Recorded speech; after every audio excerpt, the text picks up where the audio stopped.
That doesn't make sense to me, but then again, CG is very small. Perhaps they're right.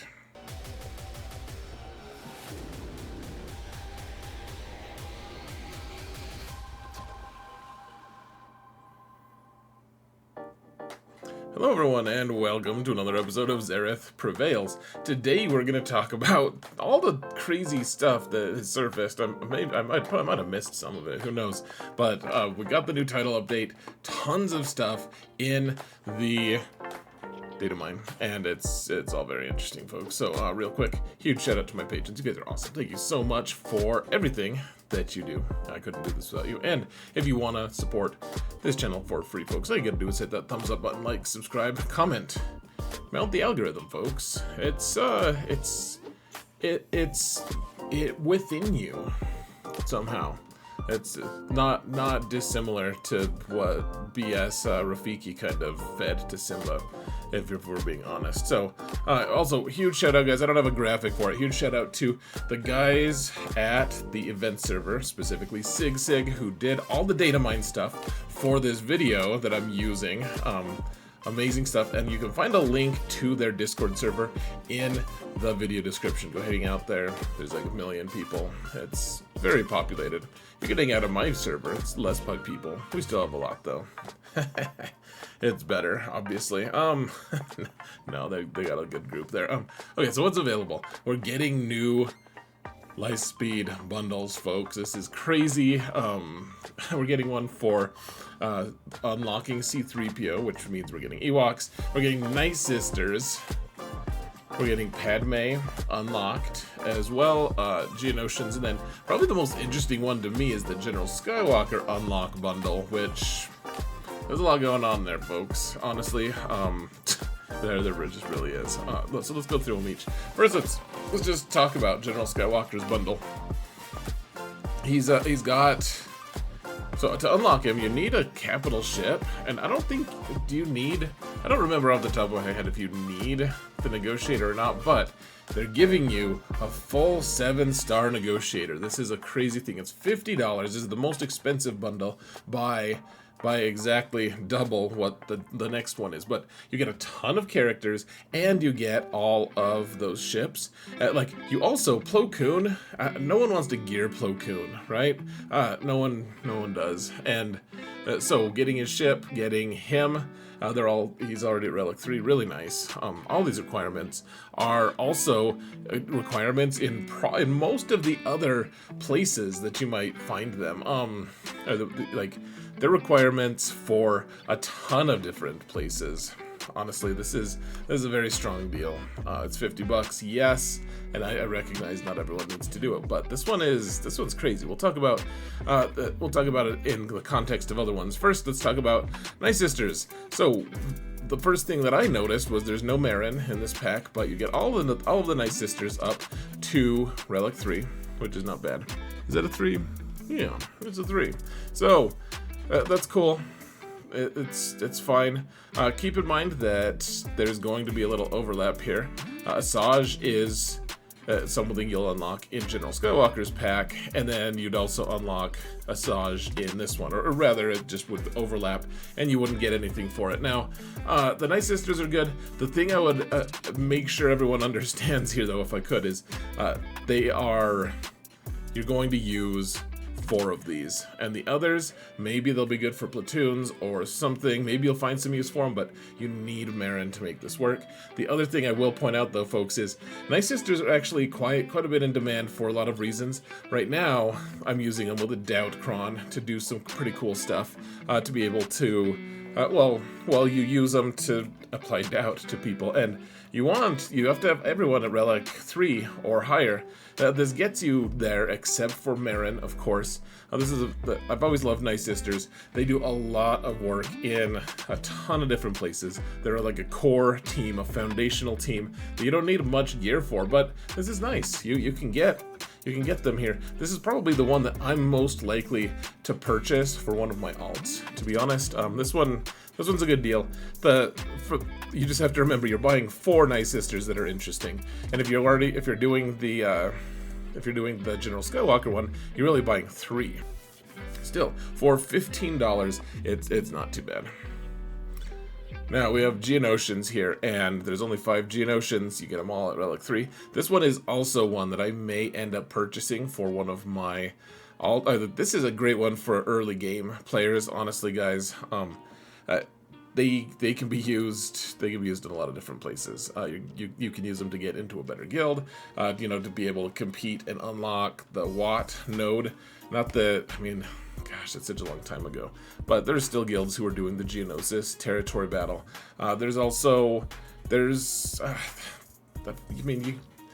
You don't need them anywhere, guys. You just really don't need them unless you're doing the territory battle. But, Poggle is a very strong candidate. If you have these guys all at relics and with okay mods, Poggle becomes a really good candidate for an early territory war Omicron if that's something you're interested in. And this team comes completed. Which is really nice. They're pilots for some really good, like the ships have not really gone down. They haven't diminished that much in usability. You can use them all over the place. Having them at relics is pretty nice. $15, not a bad price, folks. Honestly, in the greater scheme of things, it's not too bad. Let's see. So Ewoks. So unlocking C-3PO. Remember, folks, there's not Nisa here. Nisa is the thing that makes this team really strong. For the most part, you're not going to use Tebow for anything, really. You're not going to use Ewok Scout for anything. And the other Ewoks, you're really not going to use them for much, frankly. They're not endgame. They're not pilots. They're not required for anything, really, other than unlocking C-3PO. And then just getting the hell out of your way. Now, if you're like me, a lot of people, actually tons of people, already have the Chirpa Omicron. And this is another one that maybe I'll be buying for one of my alts that already has this, because it would be nice to have them be able to use Datacrons. Honestly, in this Datacron date, it's nice to be able to apply Datacrons to even your bad teams, folks. I mean, this team is considerably more suited to being able to destroy one of your opponent's like bad teams that they use to counter it if you have them at relics. Just remember, Nisa is the 5th and most powerful by far character here, and she's a requirement for Leia, so you'll want to farm her eventually. But if you think you're getting a little leg up on the competition by being able to, you're like, oh, that's cool, like let's knock out some of the requirements for what's her name for Leia. This isn't really that kind of pack. They're all old Ewoks. It's fine. At like $15, give or take. They're all fantastic deals, to be honest, and we'll talk about that in just a minute. So Padme, they unlock. They're all dark side characters, which is funny. They're all separatist characters because that's all you need. Is back in the day it used to be like, hey. You've all unlocked Grandmaster Yoda at this point. They're like, hey, just use 5 Jedi. Use 5 Rebels to unlock this character. Use 5 Phoenix to unlock Thrawn. Use 5 Bounty Hunters to unlock Chewie, etc. And Padme's the same. She's like, I think she's the last one of that kind, honestly, that you can do that for until they have more specific requirements. But this is pretty nice. The thing to keep in mind here, and I didn't put a graphic in, but guys, you're not I use Grievous to unlock her. Grievous is great. He's not here. He's not part of this. He's not part of that pack, and he is by far the most difficult to farm out of all of them. You think you're getting all of the separatists. You're leaving out the most important one. These other ones are all good. They're all important, and I love this is the first big-ish faction that I ever had on my main account fully relicked. They are all very useful in their own way, so I don't think it's a bad deal. But they're also just not. This is another one that overlaps with General Skywalker. It also overlaps with that Nice Sister one. Hilariously, this doesn't overlap with any of the Geonosian one at all. So not too bad. So which one's the best one? They're all really good value. And what I mean by that, folks, is if you were to spend money on, okay, let's say cool. I love geos for some reason. I'm gonna spend a lot of money to buy crystals, in the game, and then I'll use those crystals to buy the materials that I need to put them all to relics. And all my geos are, not quite farmed yet. They're all relic. They're all like 5 stars, not quite farmed. They're gear 10, let's say. The money it would cost to gear those geos would be so much more. I'm not going to show you the math, but it is crazy how much more expensive it is to get those 5 GNoceans than it is with crystals than it would be to just spend $15 and get them. Now, I realize not everyone has the money or wants to spend money in this game, and that's fine. But if you wanted to spend money in this game, these Lightspeed bundles are far and away the very best way you can spend them. Now, the most interesting thing here, guys, for new players, the best thing for sure, in my opinion, is the General Skywalker pack. That's the one where you get a whole entire fleet, guys, the Negotiator fleet, which is great. And 7-star, it's GET2. Oh man, it is a crazy amount of value because you can only farm Negotiator with GET2 currency. You need that currency for Kyrotech, for advancing your roster, and Negotiator is still a very relevant fleet. It's probably like the 5th best fleet or something, which sounds bad, but man, early game, if you can just have a 7-star Negotiator and not have to farm it with GET2, that is an enormous amount of value just there. I know it's $50, but I mean, just that on its own is good. And then you get all the other stuff, really strong stuff. Keep in mind though, guys, once you unlock General Skywalker, you won't have any of his clones to go with him. Like, he's great as a plug-and-play Jedi. He works really good. He's not reaching his full potential. The General Skywalker team, yes, it hemorrhages banners, but it does a lot of really cool stuff in a lot of different game modes. It is an important squad, but you'll unlock him, and then you'll have 4 clones that you have to work on as well. So just keep that in mind. All of these teams are just kind of like they kind of get you to a certain point, and then you have to finish it off to get there.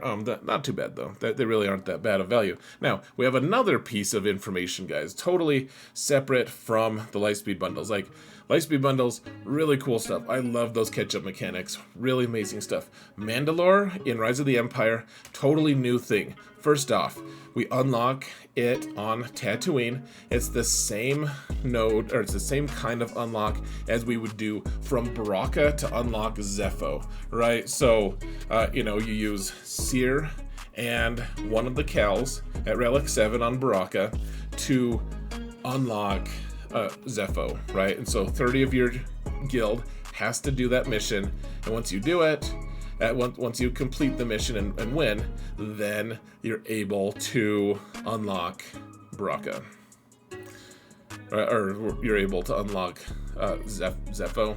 I'm just totally spacing on the name, but yeah. So that's fine. That's cool. Whatever. This one is on Tatooine, which is in Phase 3. That's the neutral planet in Phase 3. If you don't remember, it's the one where Riva is unlocked as well.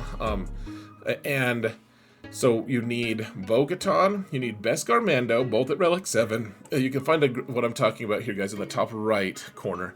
And then you need 3 more Relic 7 Mandalorians, I believe. This is all from the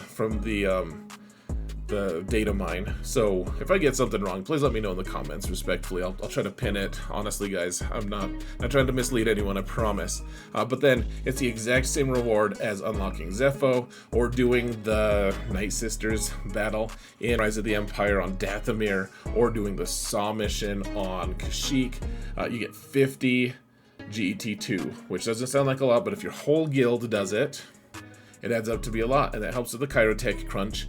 This is a little less interesting to me, that like once you're getting up to the point where you need a bunch of Relic 7s to do it, like the unlock mission itself, as long as it's not too hard, that's not bad. That's pretty good value. Honestly, like that's good value. Then you unlock Mandalore, and that'll be in Phase 4. You'll have 3 days to complete it. And if you do like kind of rush to get to Tatooine in time, and then I'm not going to get into the weeds of like how difficult it is to get the max scores, but I will show you. Well, you can see for yourself, and I think this is a screenshot, I think, for the Galactic Challenges. But this is so bonkers to me, guys. Maybe they'll change it. It's a data mine. They could honestly tweak things and change it, but for right now, you have to get Relic 9. So everything here, it's a phase 4 planet. You need Relic 8 on phase 4 planets, right, to be able to compete. And that's for the most part the 2 combat missions that you have. One of them is Dark Trooper Moff Gideon with 4 others. It could just be him plus like other Empire or whatever you want to do. And then another one is just random, so you could just use, you could use light side or dark side there, honestly. But then the thing that I just have a lot of trouble wrapping my mind around: Relic 9 light side Mandos with Bo-Katan. You need Relic 9, Bo-Katan, and then 4 other light side Mandos. And once they're all Relic 9, it's just a combat mission, and you get 3 times the amount of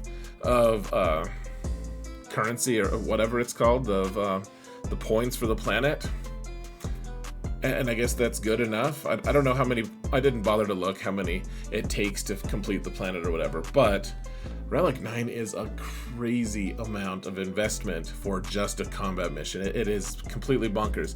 And then you need a fleet. I think you can use any fleet, but you need the Gauntlet to be able at 7 stars, and you get 1 million for that, which is worth almost as much as the Bo-Katan one, which I think it might just be better to just ignore the Bo-Katan one. We'll see how it works, but then just do 3 days in a row of everyone doing that fleet mission, and then finish it off on the 3rd day. The reward boxes are extremely disappointing as well. If you get box 1, and again, I don't have the landmarks here. There are platoons and stuff. You can find that on the forums. But the platoons, if you get these to the reward boxes, you get 175 GT3, then 350 GT3, respectively for box 1 and 2, and then you get 50 of one Kyrotech piece and 50 of another. And I just feel like if a guild is completing at this level on phase 4, do they really need Kyrotech that much? I mean, yes, Kyrotech is handy. It is handy for a lot of people, but this is if there's not a character that's being unlocked on Mandalore, if there's not something more than just some GT3 or Kyrotech, this seems like a lot of work for not much reward. Like, what do you use GT3 for at this level either? Like, just some Omicron mats that don't really add up to much. A little more Kyrotech. Like this is vastly disappointing, guys. If there's not a character here, which is something I've been predicting forever, if we're not unlocking a character and we're not even getting a star, I don't know if maybe there is a star involved. I'm not sure. But this feels very disappointing. But here are the facts. Here's what it looks like. I hope that's helpful. Finally, the one amazing piece of news, folks. We have a mixed bag. We have two really extreme, polarizing pieces of news. First off, the Datacron credit currency, which they called the Datacron credit currency. It's data cash. It's funny that they don't even use their own name for it. But it went up from 30 million to 60 million, which is amazing for most people who are engaging in Datacrons significantly. It's going to save an enormous amount of shard shop currency. This is fantastic, amazing news, and they just randomly, arbitrarily granted it to us. I really hope this isn't just fool's gold, but it is appreciated. And then finally, territory battle rewards. That remember how the territory battle crashed because of Mandalore recently. Well, they were like, yeah, well, you'll still get your rewards, this has been disastrous for my smaller accounts because I need those crystals to farm things. Otherwise, those crystals, man, I'm so crazy poor right now in game because I'm not buying more crystals. My main account doesn't care because I do buy crystals with money, but my other 2 accounts are just, you can't farm things. There's just nothing. They'll be here in a week, folks. Enjoy. April 30th. I hope you love it. So that's it, folks. That's it for the news. What are you most excited about? What are you least excited about? I would love to hear from you in the comments. Thank you all so much for watching, and remember that in all things, Zareth prevails.